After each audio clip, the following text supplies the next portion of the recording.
The French Defense Minister Florence Parly met her counterpart in Mali on Monday amid rising tensions with the war-torn Sahel state over reported plans to hire Russian mercenaries. Former colonial power France last week warned Bamako against signing a deal with the private security firm Warner after claims that Mali's army-dominated government is close to hiring 1,000 paramilitaries. We were able to discuss the security situation with the Minister of Defense and Veterans Affairs. We know that it remains fragile, and that is why France remains determined to work with the Malians. The visit comes after months of tense relations between Mali and France, exacerbated by two military coups committed within the space of 1 year in vast semi-arid nation. The Russian private security firm is considered close to Russian President Vladimir Putin and has been accused of committing abuses. On Sunday, Mali's foreign minister stated without naming any country or winner that it will not allow any state to make its choices. The daughter of Paul Rusesabagina, hero of the movie Hotel Rwanda, denounced his conviction of terror charges in Kigali, insisting the verdict had been determined by President Paul Kagame. Rusesabagina, a fiercely outspoken critic of Kagame, was convicted for 25 years by Rwanda's High Court of forming a rebel group blamed for deadly gun, grenade and arson attacks in Rwanda in 2018 and 2019. Karine Kanimba has now called on the international community to intervene on the case and even place sanctions on Rwanda on what she called unlawful conviction of her father. The judges decided what the dictator wants them to decide. So we expected exactly that. Now that the trial is over, we are happy that this played theater is also over. It's a chapter that's over, and it allows us now to put more pressure in other places to ask the international community, which now talks about sanctions, to actually invoke them on Rwanda. Karine Kanimba further insisted that Rusesabagina was kidnapped by the Rwandan authorities after he was flown to Kigali in 2020 on a plane he believed was bound for Burundi. She blames the government for orchestrating such arrests in what she termed as unlawful and illegal. My father was illegally detained before this verdict.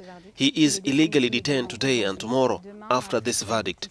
He will still be illegally detained. So our campaign continues. We are not discouraged by this verdict. It means nothing to us.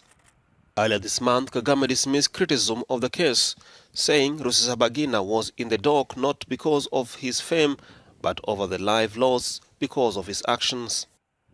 The French President Emmanuel Macron apologized on Monday to Algerians who fought alongside French colonial forces in Algeria's war for independence and were then massacred and portrayed as traitors. President Macron said, "The Republic has contracted a debt towards them, to the abandoned combatants, to their families who suffered prison.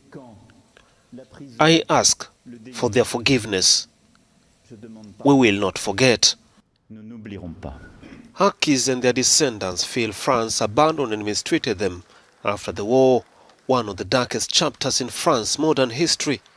Around 200,000 fought against fellow Algerians in the 1954 to 1962 war, and tens of thousands of Harkis were killed after the French withdrawal. Those who made it to France were placed in camps, and many were denied access to schools and other rights. A few thousand Harkis are still believed to be alive today. In Algeria, the Harkis are widely seen as traitors and wounds from the colonial era slice deep. Algerians today want their own apology from France for its actions during the war. Students and other members of the crowd clashed with the police. Niger hosted last Saturday's major Sahara camel race.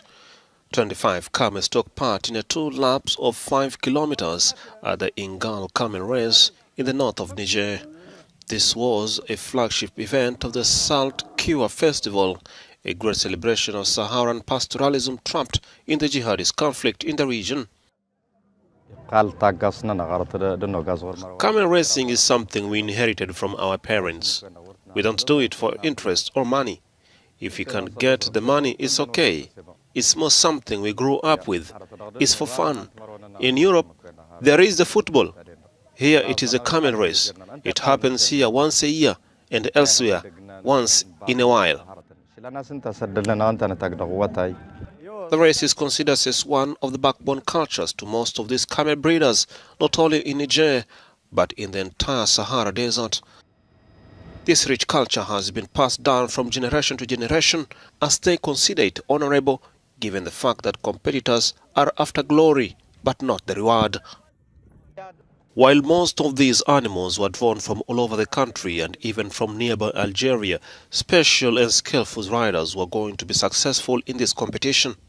A 10-year-old boy by the name Chin Tabaraden won the much-coveted race after defeating 24 riders in the 5-kilometer race. I hit the camel. I hit it to speed up, to win, so that my work will be rewarded and not be useless. It is the pride. The competition is set for next year in the search of another champion in Niger. Tunisian President Saied has vowed to appoint a prime minister, but says emergency measures that he announced in July would remain in place. On July 25, Saied sacked the government, suspended parliament, removed lawmakers' immunity, and put himself in charge of the prosecution.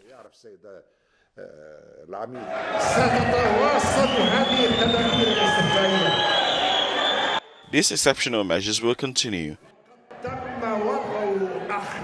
Transitional provisions have been made and a prime minister will be named, but on the basis of transitional rulings.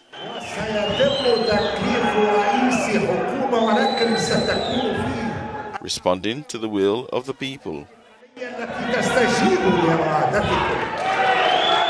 Mr. Saied, whose speech at the headquarters of the governorate of Sidi Bouzid, the cradle of the 2011 Tunisian revolt that toppled the then Ben Ali regime, was interrupted several times by a crowd chanting that people want the dissolution of parliament.